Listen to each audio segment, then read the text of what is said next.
Et Nihao et bienvenue sur JT Geek by Siphon.fr pour ce nouveau test de la mi-semaine qui sera certainement publié mercredi après-midi parce que, encore une fois, on va être les premiers à vous faire un test de ce genre-là et puis après les autres, on les laissera nous copier parce que l'original, ça se trouve sur Siphon.fr et le JT Geek.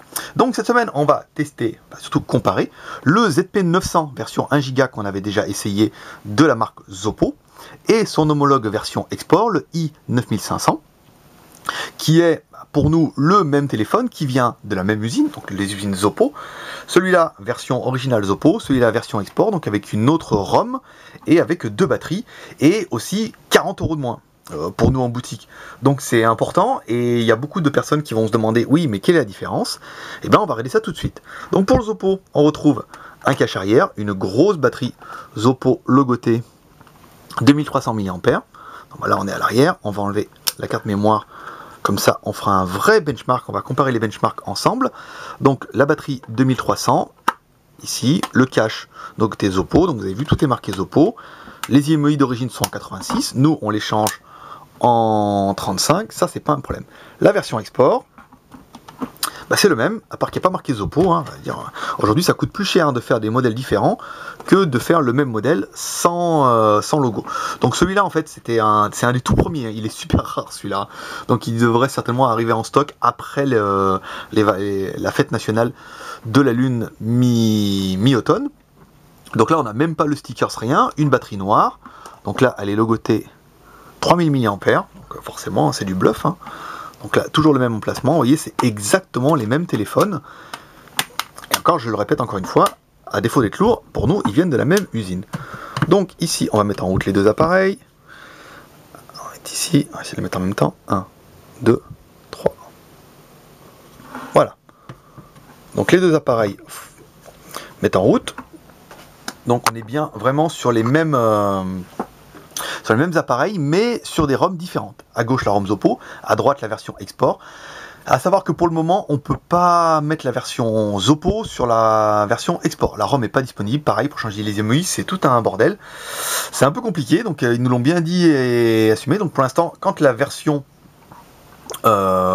export, quand la version... on va plutôt mettre comme ça. Ce support n'est pas terrible, mais on n'en a plus. Donc on va peut-être mettre la boîte derrière. C'est l'extra qui tombe. Je sais que ça vous fait marrer à chaque fois, mais bon, c'est pas le but. Donc voilà, quand la ROM en fait Zoppo sera disponible, on pourra certainement la mettre sur la version export. Et le plus parlant en fait, ça serait pour nous, on va faire 2 en tout. On l'a raté, celui-là. J'aimerais bien les lancer en même temps. Donc tout ici, donc on les a bien réinitialisés. Voilà. Ça c'est bon. Ensuite, donc c'est pas là du tout. C'est là, ici c'est test. On va mettre test. Ici. Les deux en même temps. Donc il va demander. Hop là.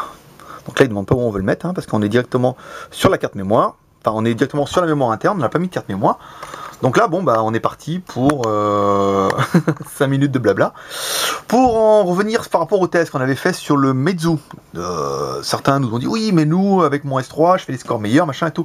Donc les scores en fait, on nous a dit hier oui mais si vous mettez l'accélérateur 3D vous aurez un meilleur score avec Antutu. Oui pourquoi pas, enfin moi j'ai un Galaxy S3 et j'arrive à 8007. Aujourd'hui, les tests, on les fait naturels, comme un client. Ça veut dire qu'en fait, le client, il reçoit son téléphone, il injecte Antutu, il fait comme moi, il appuie sur test et il voit le score. Si après, on peut mettre des paramètres pour avoir un score plus flatteur, c'est bien. Mais pour l'instant, c'est pas le but. Le but, c'est vraiment d'avoir un point de comparaison avec tous les téléphones. C'est-à-dire qu'on met Antutu dedans, on le lance et on voit un petit peu ce qu'il en ressort au niveau du score. Comme ça, ils sont tous sur la même longueur d'onde et on est plus tranquille. Bon, à savoir que celui-là, le score sera certainement 30 points plus élevé parce qu'on n'a pas mis de carte mémoire dedans. On tire directement sur la carte mémoire interne.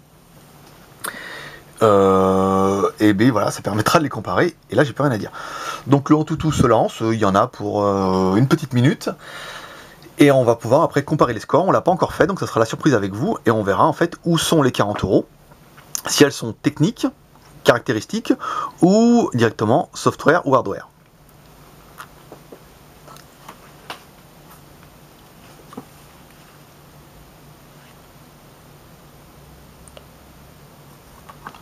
petit peu dans le noir. Le téléphone de droite, le modèle export, non, on n'enlèvera pas le film parce qu'il doit repartir. C'est un proto, ils sont très très rares ceux-là. On devait en recevoir plein pour les mettre en boutique et en fait on les a pas reçus du tout. On en a eu un en loose day et on espère avoir les autres après les vacances. Donc du coup on laisse le film, on laisse tout bien dessus. Ça n'empêchera pas de voir son fonctionnement et les caractéristiques techniques. Et comme ça, cet après-midi, nous, on peut le rendre à l'usine. Ils seront contents, on l'aura pas abîmé, à part qu'il sera tombé une fois, mais ça, vous le répéterez pas. Enfin, là, c'était pas violent.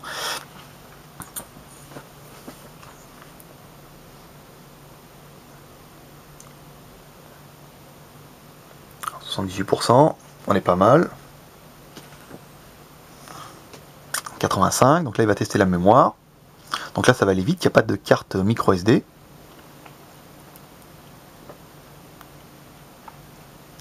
Et on va découvrir les scores ensemble. Quel suspense, hein. Je suis sûr que vous kiffez là quand même. Hein. Putain, qu'est-ce qu'il va faire? Quel est le mieux? Est-ce qu'il est pareil et tout? Allez, je vous sens là. Ah bah moi je suis comme ça. Après vous je sais pas, mais en théorie on est assez synchro normalement. Donc là putain merde, allez vas-y dépêche-toi. Oh merde c'est éteint. Allez on l'allume. Allez le score. Bah dis donc c'est sans appel, hein, 5272 pour la version Zopo, 5282 pour la version Export. Donc du coup, pourquoi? Certainement là, pour nous, c'est la ROM. En fait, la ROM Android doit être plus légère que la ROM Zopo. Donc alors, la RAM 845 ici, 852 pour la version Export, 1352 pour le CPU, 1376, 1060, 1064, 157, 156, donc le 2D graphique, vous voyez, un petit peu en dessous. 3D graphique, 1211, 1214. Le data, ça je sais même pas ce que c'est, on s'en fout. Vous nous direz, hein, si vous savez, si vous pouvez étaler un petit peu votre connaissance et nous apprendre des trucs. Hein, on apprend tous les jours. On va vous faire un article sur une histoire de coq. Vous allez voir, vous allez être mort de rire. Parce que là, même nous, on apprend des choses tous les jours. Donc, la version. Alors ça, à gauche, c'est bien un ZP900. À droite, c'est un H9500, hein. C'est pas du tout un i9500 plus comme on avait pu le voir sur internet. Hein. Sur internet, c'est ça en fait. Ils voient pas les téléphones, ils leur donnent des noms, ils inventent des trucs, puis quand les téléphones ils arrivent, voilà, comme nous on attend en fait que les téléphones ils arrivent. Donc voilà, donc alors, là, le processeur, on est bien sur exactement la même chose. Le CPU, on est bien, et le GPU on est pareil, la résolution on est bien, la RM technologie. On va regarder la RAM.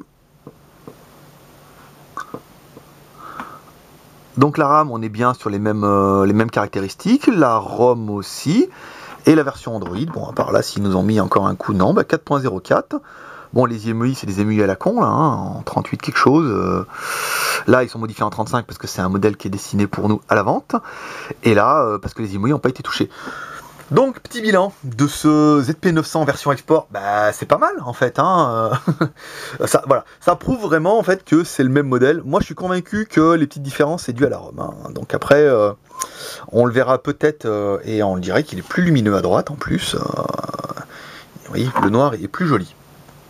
Peut-être c'est un effet, il est peut-être plus incliné. On va essayer comme ça. Ouais, c'est ça en fait. Il est un petit peu plus incliné, donc on a l'impression qu'il y a plus de noir à droite. Donc pour nous, ça prouve bien que c'est les mêmes modèles, on est sur les mêmes caractéristiques, il y a simplement la ROM qui change. Si vous n'aimez pas la ROM export, la ROM Android, sachez qu'il faudra attendre un petit peu que la ROM Zopo 900 soit disponible et vous pourrez la mettre sur ce modèle-là et inversement. Si Zopo nous sort une version 4.1, donc pour en revenir à tous ceux qui nous demandent version 4.1, quand c'est qu'elles arrivent, la version 4.1 ne pourra être mise sur les téléphones Android que quand Mediatek aura mis le chipset à jour. C'est-à-dire que Mediatek doit mettre un truc à jour pour que la version Android 4.0 soit compatible avec leur CPU. Pour l'instant, ce n'est pas le cas. Et pour vous dire, voilà, pour avoir encore une fois un Samsung, mais moi la mise à jour je l'ai pas, HTC ne l'ont pas. Enfin, il y a beaucoup de modèles qui l'ont pas officiellement. Après, officiellement, c'est un autre problème. Mais pour l'instant, pas de 4.1. Et quand il y en aura, vous les verrez à jour directement sur le site de Zopo. Vous pourrez télécharger. Et pareil pour les Dapang, pour les autres. Si les fabricants mettent à jour, dans ce cas, il n'y aura pas de problème. Donc voilà, si vous avez aimé ce petit test, n'hésitez pas à vous abonner à notre chaîne YouTube. Pas mal hein, d'abonnés, de nouveaux abonnés tous les jours, ça fait plaisir. Si vous avez beaucoup d'amour à partager, rejoignez-nous sur Facebook, ça fera la plus grande bande de potes du web et de fans de GSM chinois et de produits high-tech. On est déjà à 8300 et quelques, ça c'est bien. Si vous avez Google+, pareil, vous pouvez partager. Si vous avez Twitter, vous pouvez nous follower. Et si vous avez Internet, vous pouvez nous rejoindre sur le blog siphon.fr, avec Shenzhen. Plein de posts tous les jours. On a Sébastien qui a fond les manettes, qui poste bien. Donc du coup, il y a pas mal de news, pas mal de choses intéressantes, pas mal d'exclusivités qu'on est les seuls à vous proposer. Et si vous aimez ça, rejoignez-nous directement sur le blog. Et moi, je vous dis à demain pour un nouveau test sur siphon.fr, le JT Geek, le seul JT Geek en direct de Shenzhen, où on vous prouve que voir les téléphones en photo c'est bien, mais les voir en vidéo, forcément, c'est mieux. Allez, à bientôt.